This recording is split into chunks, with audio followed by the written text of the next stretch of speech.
Hello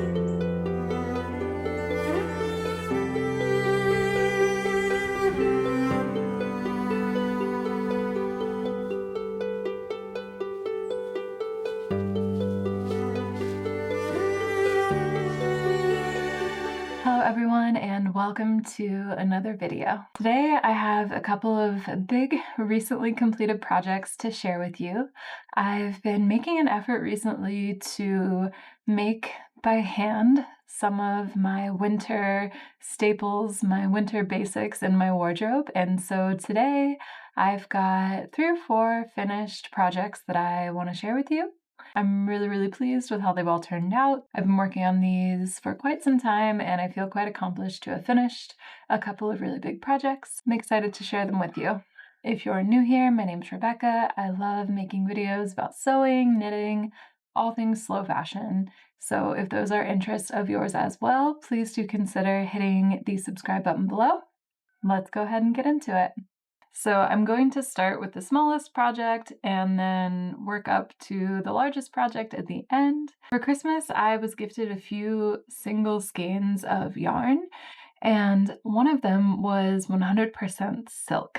So I knew that I wanted to do something special with it. It's the first time that I've ever knit with 100% silk yarn. It was very special and a very nice gift. The brand, I believe, is a French brand, and when I looked it up, I couldn't find this particular yarn, so maybe it's not one that they're making anymore, but I can put a picture on the screen. I believe the brand is Origin, and as I said, 100% silk yarn.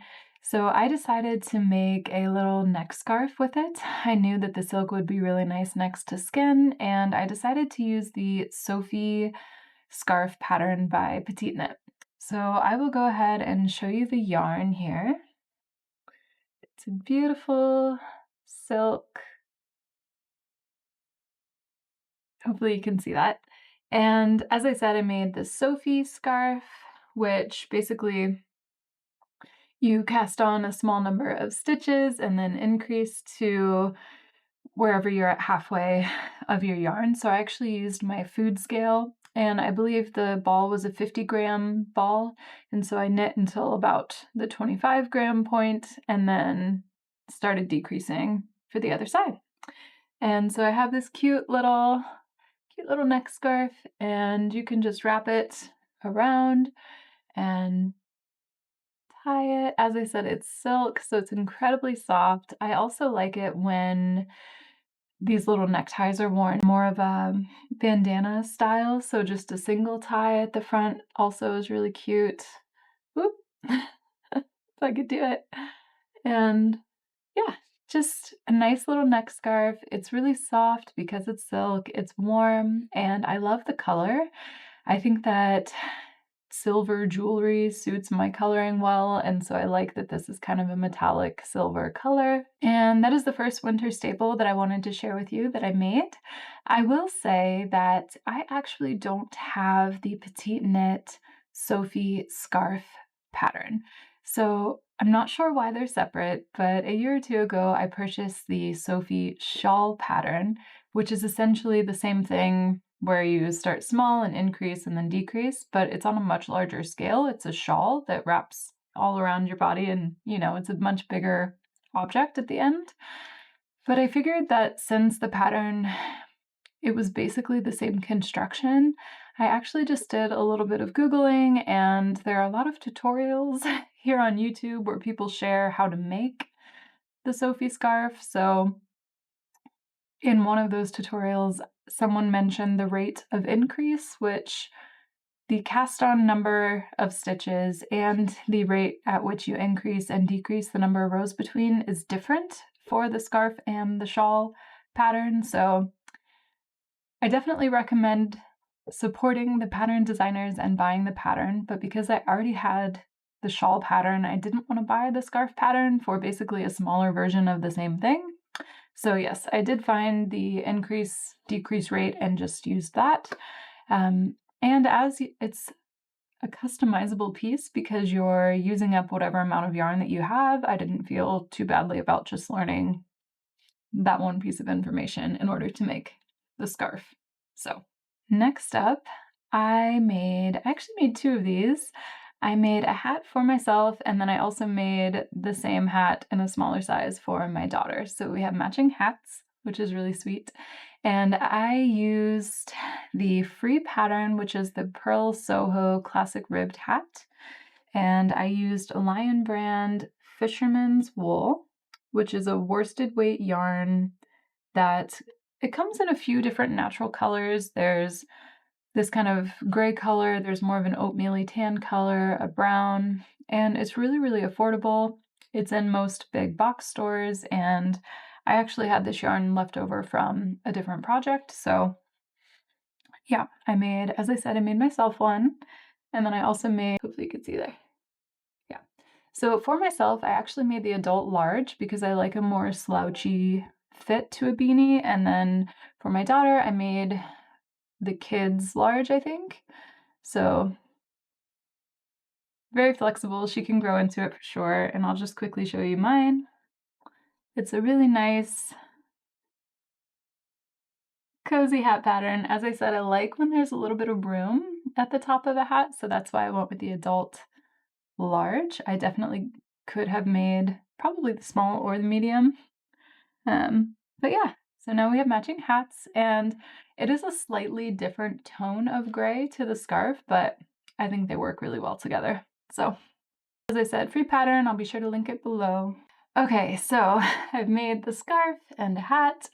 Next up, I made a sweater. It is also gray, very much on theme, but I wanted these to be neutrals because I want them to be really versatile in my wardrobe, and I really enjoy wearing gray. I think it goes with a lot of blues, and I have a lot of that in my wardrobe. So another gray object, and I will hold it up here, but I will also insert some clips of me wearing it. So here we have the Cove sweater. This is a pattern by the Knit Pearl Girl, the Knit Pearl Girl. And yeah, I really love the pattern. I used Drops Lima for this, which is 65% wool, 35% alpaca. And that's the first time that I've used an alpaca yarn, and I really, really enjoyed it. I'll give you a close-up here of the fabric created by this yarn as well. It's really beautiful. It has a little bit of a halo to it. Hopefully you can see that well.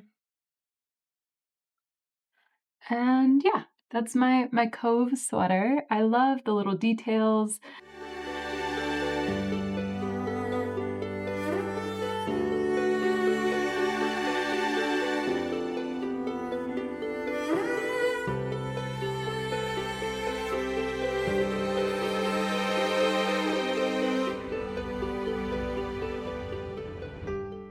As I said, I'll put some video of me wearing it. It also has a slightly curved hem at the bottom front. You can see, I think, there pretty clearly. And it's just a really classic sort of staple piece. The pattern recommends, gosh, I think maybe an 8, a US 8, and a little bit of a heavier yarn than what I used. So because I was using a little bit of a lighter yarn, I went down to a US 6, I believe, for the body, and then even smaller for the ribbing at the collar and the cuffs, at the hem and the sleeves. But I'm really, really pleased with this project. This was a super affordable yarn. It was the first time that I personally had tried drops, and I love the fabric it created. It's really, really soft. It's not itchy, and it's really warm and cozy, and the alpaca gives it a really nice drape to the fabric as well. So I'll be sure to link this pattern in the description below. I highly recommend it. I'm really pleased with it. I would love to make another one in maybe like a navy or a black as well. So having made the scarf, the hat, and a basic staple sweater, I also wanted to really challenge myself this winter and make a wool coat. Now, I purchased this pattern over a year ago, actually. I knew that I wanted to make a men's coat pattern because I wanted the coat to be really long and oversized, and also a lot of women's coats have some tapering in at the waist and belts and other things like that, and I just didn't want any of that. I wanted it to be a classic, long, oversized wool coat. And so I purchased the Vicky Sews Bernard coat pattern. And as I said, it's been over a year, but I believe I got the size 48. I'd have to double check that, but the Vicky Sews patterns are a little bit interesting in that you only get one size. I've heard that they may be working on changing that, but if you purchase the pattern, like a PDF from their website, you choose a size and also a height group. So I'm 5'7", and I chose, I believe it was group 1 for height, whichever one had 5'7" in it. I think it was group 1.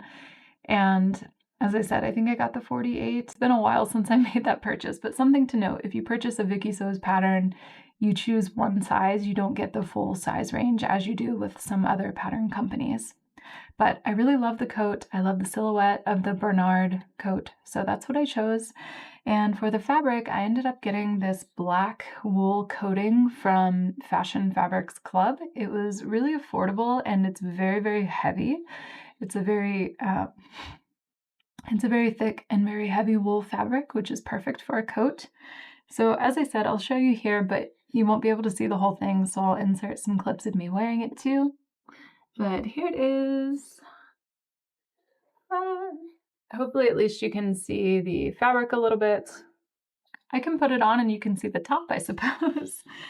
But it is a very long, heavy, fully lined wool coat. You have you have 3 welt pockets. So you've got one here at the chest, and then you also, of course, have the 2 for your hands. And I will say that because it's a men's coat, I had to take the shoulders in quite a bit. So initially I made the coat to pattern and sewed the shoulder point as intended, and then I ended up pinching that out and taking out maybe another 5/8 in addition to that first seam allowance, so I did take a little bit out of the shoulder width. They're still really generous, and I can fit really big bulky sweaters underneath, which is what I wanted, and also because it's a men's coat and I knew it would be oversized on me, I decided to omit the shoulder pads. I think if the shoulder seam sat at my natural shoulder, a shoulder pad would make sense. But as you can see, it's more of a dropped shoulder fit. So if it were up here, maybe putting a shoulder pad would have looked better. But in this case, it would have just really emphasized the shoulder, and I didn't want that. So I think it works well as a slightly dropped shoulder. And yeah, I'm really, really pleased. As I said, it's fully lined. I did use an expensive polyester lining, which isn't ideal, but that's what I used this time. I think in the future I would probably just get cotton or something like that that's also affordable. It's very, very warm. I think I might need to take it off actually. It's a really, really warm, heavy coat, and I'm very, very proud of it. It took a long time. I cut out all of the pattern pieces and then interfaced everything and then let it sit probably for 2 or 3 months because I was a little bit intimidated on getting started with the sewing construction process. But once I got started, it was actually really straightforward, and the way of assembling the lining is something that was new to me. It was a different technique than what I've seen before, and I found it really straightforward and easy to follow. I will say that the way that you do the welt pocket at the chest is different than the way that you do the welt pockets for your hands, and so that gave me a little bit of pause, but I ended up watching a video tutorial because I'm a very visual person, and then it clicked and I was like, okay, I can definitely do this, and I think they turned out really clean. I can try to give you a visual here of the hand or the welt pockets for your hands. They also have that lining. And yeah, I think it turned out really, really well. I will say at the very end of sewing the coat, it was like 99% done. I wanted to give it a good press, and I accidentally touched the polyester lining with the tip of my iron that was a little bit too hot, and it burned a hole in my lining.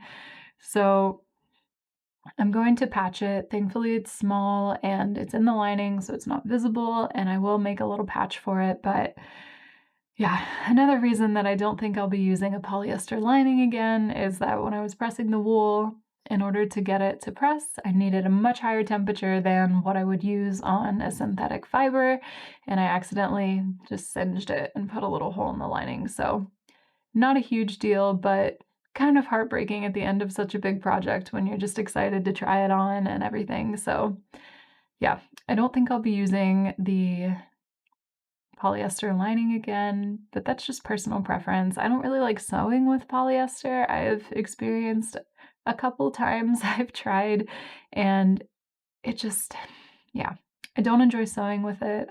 And I think that an equally inexpensive option would just be to line it or line something in the future with cotton. So that's probably what I'll do. Yeah, I feel like it's been a huge accomplishment to make a coat. I know that it won't be to everyone's taste to make a men's coat for a female body or whatever, but it's what I wanted aesthetically, and I'm really, really pleased with how it turned out and very pleased with how warm it is. So those are my handmade winter staple pieces for my wardrobe. I feel like it's been a very productive winter of making so far, and I'm excited to share with you what I get up to in the future. So as I mentioned at the start, if you enjoyed today's video, please do consider hitting that subscribe button below, and I will chat with you in the next one very soon. Bye.